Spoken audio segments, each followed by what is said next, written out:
Boa noite, amigo. Nós recebemos com muito prazer um dos grandes nomes da educação pernambucana, o doutor Marcelo Carnelião, que é reitor da Universidade Federal Rural de Pernambuco. Professor Marcelo, o senhor trabalha na Volta ao Mundo, né? Aquela região lá da reitoria se chama Volta ao Mundo, né? Prazer, João. Sim, aquela região ali que vai para Camaragibe, faz uma conexão também quando você vem para o lado de Casa Forte. Hoje a Rural tem esse campo de Dois Irmãos, mas hoje está do litoral ao sertão, nós temos unidades. Quantos nacionais. campos? São 4 unidades e mais 7 estações experimentais avançadas.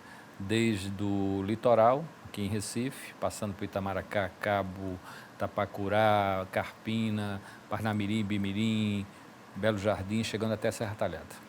A gente imagina sempre a universidade rural formando agrônomo e veterinário. Além de agrônomo e veterinário, tem quantos cursos? Vamos lá, nós temos quase 50 cursos de pós-graduação e outros 60 e tantos cursos. Hoje a Rural, apesar da manutenção do nome Rural, ela só não tem basicamente a área de saúde humana e a área de direito. Todas as outras, inclusive 2 unidades específicas de engenharia no Cabo de Santo Agostinho, dentro do Complexo Portuário de Suape, ali naquela região, e uma outra de Belo Jardim, mais voltada para a questão automotiva, dentro daquele ecossistema da Moura. Então, hoje a Rural, apesar do nome Rural, ela atende basicamente todas as áreas do conhecimento. Mas o destaque ainda é a agronomia e veterinária? Eu acredito, João, sim. A gente tem que pensar que a origem, através dos monges beneditinos, em 1912, em Olinda, no Mosteiro de São Bento, foi a Escola de Agricultura e Veterinária. Então, a área de ciências agrárias está consolidada.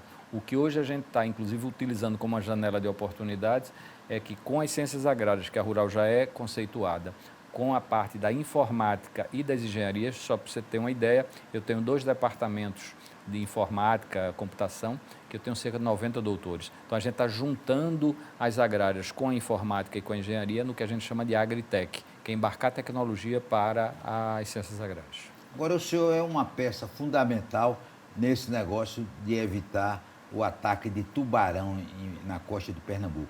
É evitável o ataque de tubarão, doutor? Sim, é importante que a Rural, já desde a década de 90, ainda com o saudoso professor Fábio Azim, posteriormente com a professora Rosângela, hoje com o professor Paulo Oliveira e toda a equipe, a gente vem participando desde a década de 90 do monitoramento, do acompanhamento dos tubarões através do CEMIT até 2015, quando foi descontinuado. E em linhas gerais, João, a gente sempre coloca, nós não fazendo uma analogia com a seca, onde se antigamente falava combate à seca e hoje se fala convivência à seca. No caso dos tubarões, os tubarões não vão sair de lá, porque é o habitat dele, nós que somos os invasores, o que a gente tem que aprender é conviver. Conviver significa educação ambiental, significa monitoramento, consciência. Estava comentando há pouco, em um outro momento, que até 2015 a gente fazia a captura do animal, chipava e colocava ele numa profundidade maior. Tinha um barco, né? Soaleiro. Tinha o Sinuelo e hoje tem o Ciências do Mar 4 e outros equipamentos que a gente aluga para fazer esse monitoramento. Tanto que a gente continua fazendo esse monitoramento no estuário de Suape, através do projeto Megamar, que na última semana a governadora autorizou um aditivo a esse monitoramento que a gente faz com recursos do Porto, para ampliar o monitoramento que era feito no estuário de Suape apenas até Olinda. Então, com educação ambiental, com monitoramento, consciência, a gente consegue conviver e mitigar a um risco quase zero. Nunca teremos um risco zero, porque, afinal de contas, é o habitat desse animal. E como é que coloca o chip? Eu digo, você imaginar segurar um tubarão para botar um chip, como é que bota o chip no tubarão? Pronto. É feito, obviamente, com uma série de equipamentos, espinhéis, que pega o animal, captura, colocado no barco com toda a segurança. A boca fechada, né? Com a boca fechada, com toda a segurança. Eles têm um equipamento muito, muito sofisticado e muito seguro para isso. Era feita a chipagem, joga o animal mais adiante, e aí qual é a grande vantagem? Além de você colocar ele numa região mais distante da praia, você consegue acompanhar o perfil desse animal, o caminho, e ao aproximar da praia, a gente pode identificá-lo. Isso eu acredito que vai retornar agora com a retomada do CEMIT, o novo CEMIT, por um decreto do governo do estado, onde a Rural volta a fazer parte, porque ela tinha sido retirada em 2015. E agora isso vai garantir maior segurança. Com certeza, eu acredito que a gente vai mitigar e reduzir ao máximo o risco. Se a gente imaginar que na década de 90, quando surgiram os incidentes, os chamados incidentes com tubarões, era um número muito alto. As pessoas não se lembram, mas na década de 90 o número era muito alto. E com as pesquisas ele foi caindo, até que em 2015, por uma decisão governamental, foi descontinuado o convênio e... Para a alegria dos tubarões. Com certeza. Doutor Marcelo, ali na área que tem os arrecifes, o tubarão não passa, não? Veja bem, se a gente tiver... É uma das recomendações que os especialistas fazem, João. Se a gente está numa praia, na maré baixa, do lado de dentro dos arrecifes, reduz praticamente o risco a zero.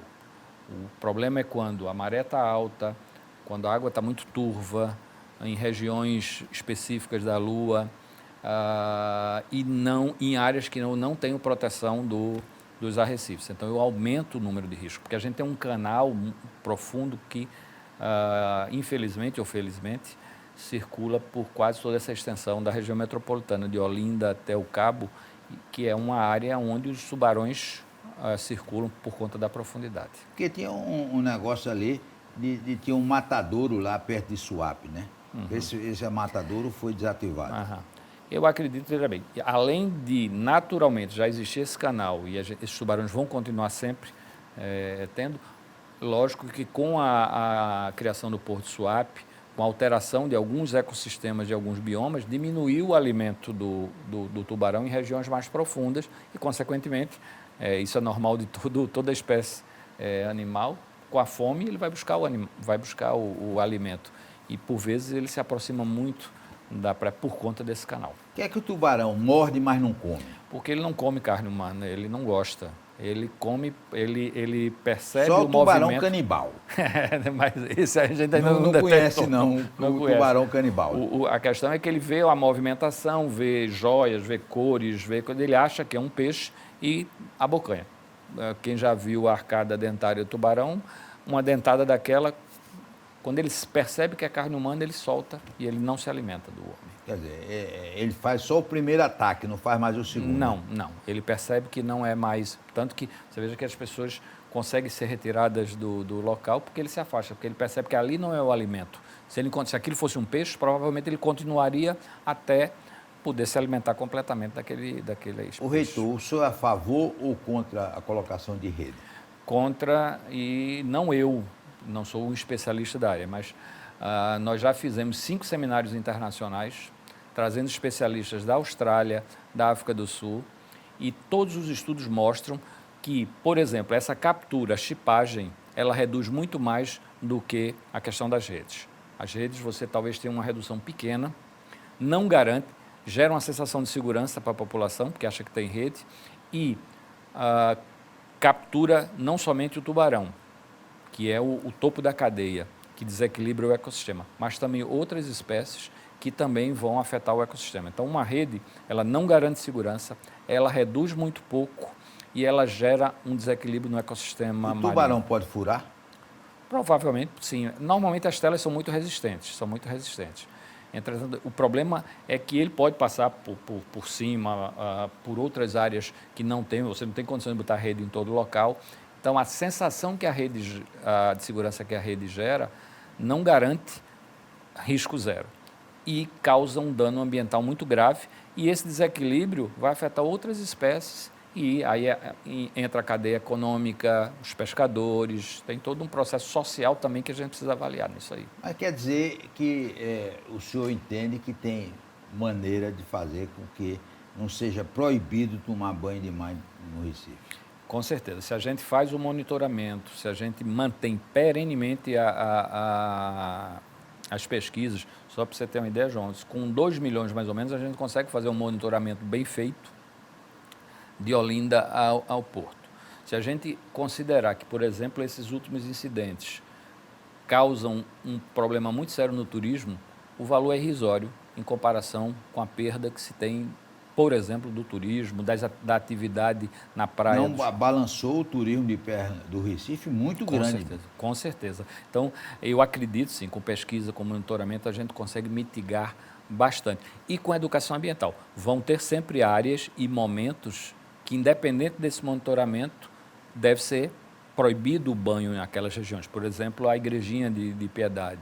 É uma área que não se recomenda, mesmo com esse monitoramento. Então, educação ambiental, proibição em algumas áreas de banho e um bom monitoramento, a gente consegue conviver com os tubarões, que é isso que a gente está tentando sempre colocar. Não é combater os tubarões. Pô, eles estão ali, o hábitat não vai sair, não tem como a gente retirar esses tubarões de lá permanentemente. Agora, a gente tem que conviver através de educação, de pesquisa.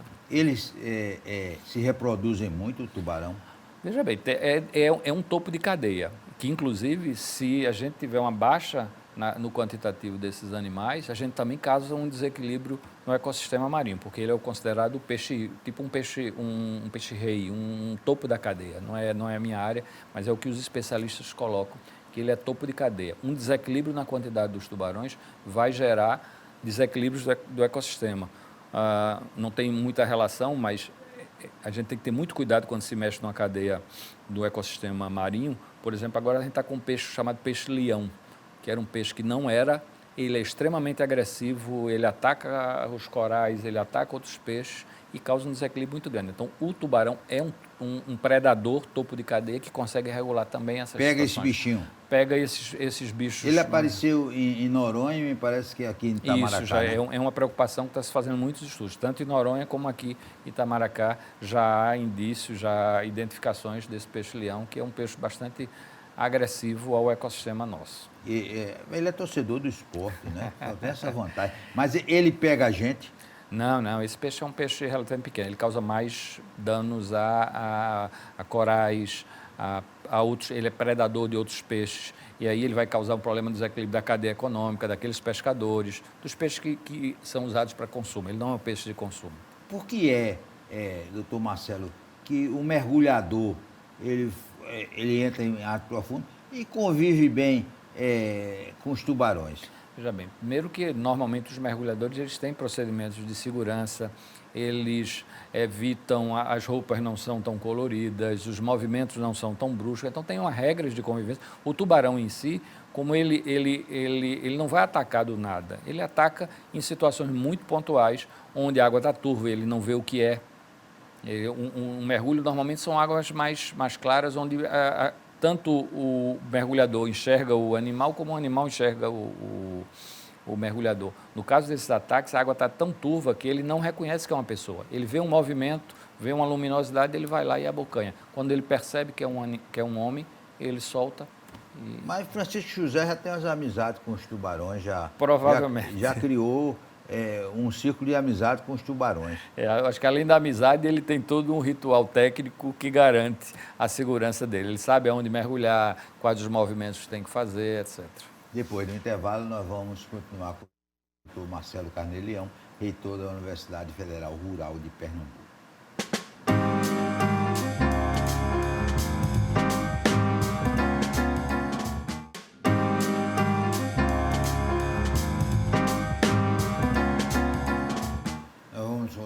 Conversando com o reitor da Universidade Federal de Pernambuco, o magnífico Marcelo Carnelião. Ô professor, o senhor tem vários setores da universidade, mas tem um lindo, que é o Hospital Veterinário, né? O que é o Hospital Veterinário? Vamos lá, isso é importante, João. Nós temos, e já de muito tempo, o que a gente chama de Hospital Universitário Escola, que é uma primeira que às vezes a comunidade confunde. Nós não somos um hospital aberto ao público, como é, por exemplo, o Hospital do Cordeiro hoje da Prefeitura. Tanto que nós não recebemos recursos específicos para isso. O nosso hospital ele é utilizado para a formação dos nossos alunos.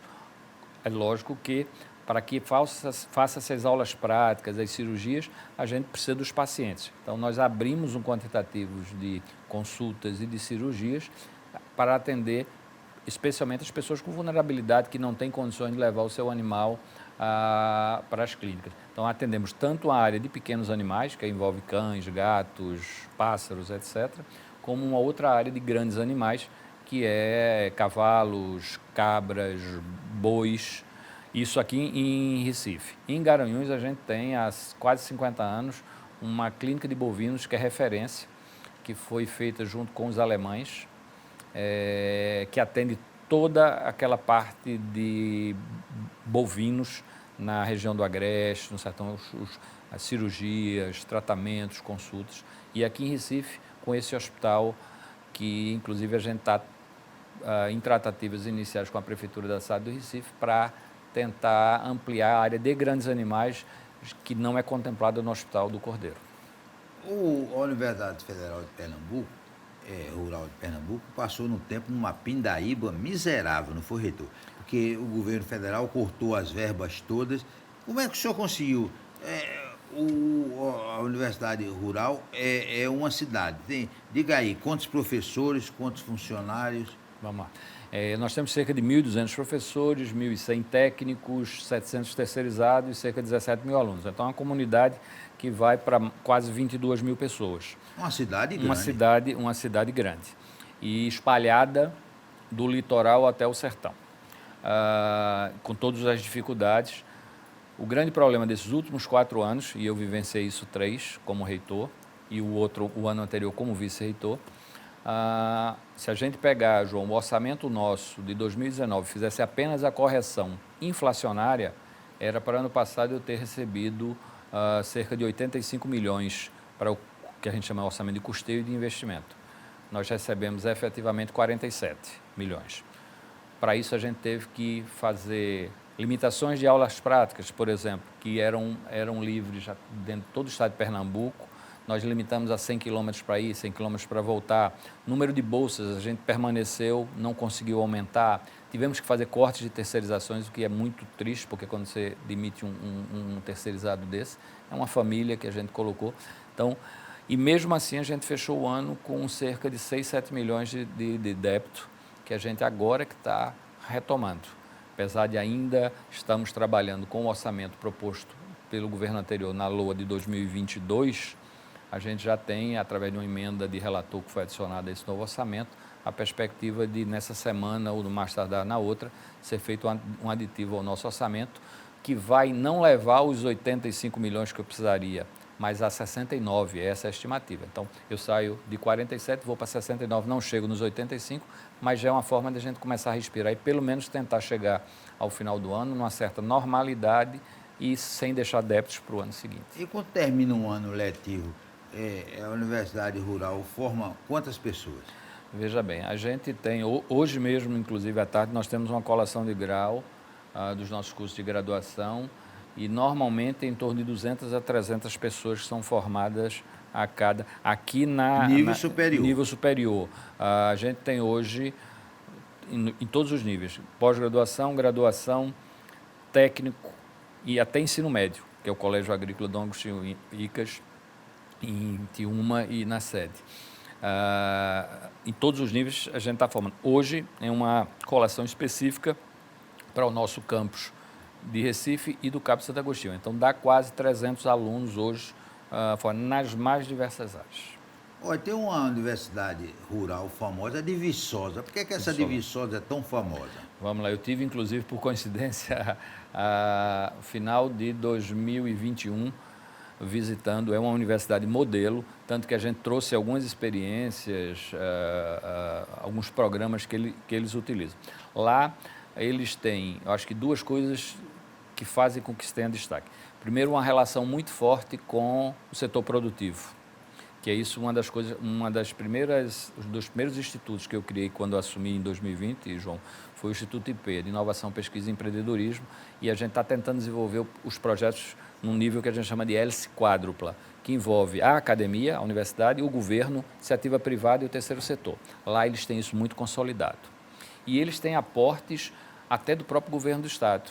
Só para ter uma ideia, nessa visita, a Federal de Viçosa tinha acabado de receber 120 milhões da Assembleia Legislativa, de dinheiro do Estado.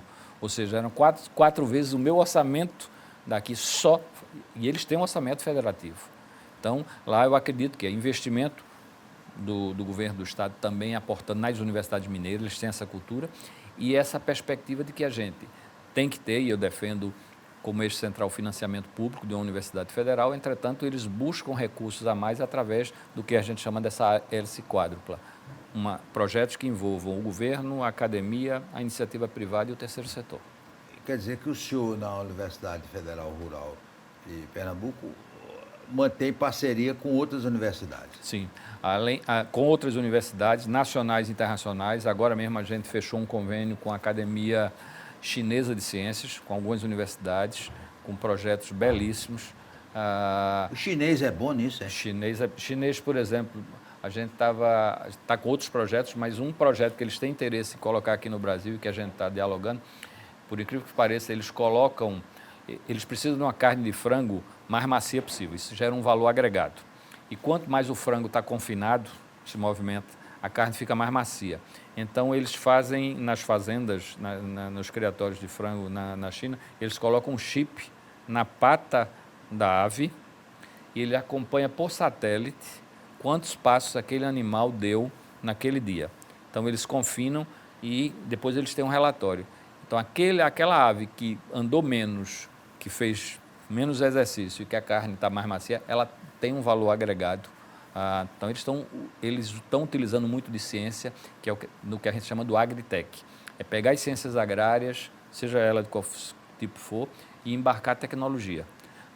Eu uso, inclusive, um mote da professora aposentada da Federal, em que faço parte da Academia Pernambucana de Ciências junto com ela, que é a professora Tânia Barcelar, e que ela usa uma frase que eu uso muito como mantra. Ela diz que Pernambuco jamais será o maior produtor de grãos do país, por conta da estrutura geográfica. Mas Pernambuco hoje tem, por conta das ciências agrárias e por conta do Porto Digital e das tecnologias, as condições para ser o maior produtor de tecnologia para a produção de grãos e de animais. E é importante. Com certeza. Eu acho que esse é a grande janela de oportunidade, na minha modesta opinião, que Pernambuco tem. É agregar ciências agrárias, a produção animal de alimentos com as tecnologias para aumentar a produtividade. E esses chineses vão ajudar para o franguinho ficar mais gostoso? Eles estão ajudando já com os projetos nossos, com recursos, e hoje talvez seja a economia que mais cresça, então os recursos a gente está buscando no lugar certo. E voltando a esse problema que está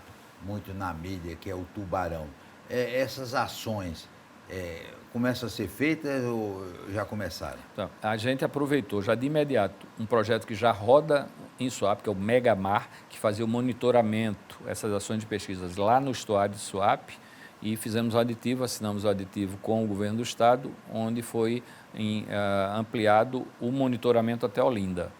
E está sendo agora, deve estar sendo lançado nos próximos dias pela FACEP editais específicos para que a gente possa garantir, por exemplo, algo em torno de 2 milhões por ano, para aí sim fazer um monitoramento, uma pesquisa, a captura, a soltura em alto mar, a chipagem, da ordem de 2 milhões anos, que eu acredito que sejam os valores necessários para a gente fazer esse monitoramento e aí sim reduzir o número de incidentes. Mas para facilitar, para a sorte do balneário, o tubarão não gosta de Porto de Galinha. Tem os canais. A sorte, talvez, é que o canal em Porto de Galinha não seja tão próximo. O grande problema aqui dessa região de Piedade, Boa Viagem, agora Olinda, é que esse canal é muito próximo daquela linha de arrecifes primeira que a gente tem, que a gente visualiza mais ou menos a uns 100 metros. Após isso, eu tenho um canal de profundidade muito grande, é por ali que os tubarões estão circulando. O senhor toma banho de mar? Tomo, nas áreas corretas, nos horários corretos. Por exemplo, eu tomo em Tamandaré, que é onde eu gosto, e lá nós temos uma linha de arrecife, não temos um canal próximo, em momentos já. Agora, se tiver um dia muito chuvoso, com água muito turva de lua cheia, eu prefiro ficar na rede lendo um livro. É melhor, né? Melhor. É mais seguro, porque muito mais seguro. Se dizia, é o padre Arlindo que defende. Padre Arlindo defende, não quer tubarão aqui, aí os tubarões atendem. Porque antigamente se dizia que não tinha tubarão em Fernando de Noronha, porque lá tem muito peixe, então o tubarão tem muita comida. Mas tubarão começou a aparecer também em Fernando de Noronha. Muito, Fernando de Noronha. Eu tive em Fernando de Noronha no final do ano passado, nós tivemos no arquipélago São Pedro e São Paulo, que era uma área que a universidade tem pesquisa e que os pesquisadores, quando iam, podiam mergulhar, hoje não pode, porque aumentou o quantitativo. Então, isso é um estudo que está sendo feito tanto em Noronha quanto no arquipélago São Pedro e São Paulo, para tentar identificar o aumento dessa população. Existem desequilíbrios de outras cadeias alimentares que fazem com que esse animal também possa estar aumentando o quantitativo. Então, por isso que apareceram incidentes, eu acho, com a menina, acho que ano passado, que perdeu uma perna, uma turista paulista, uma menina, em Fernando de Noronha.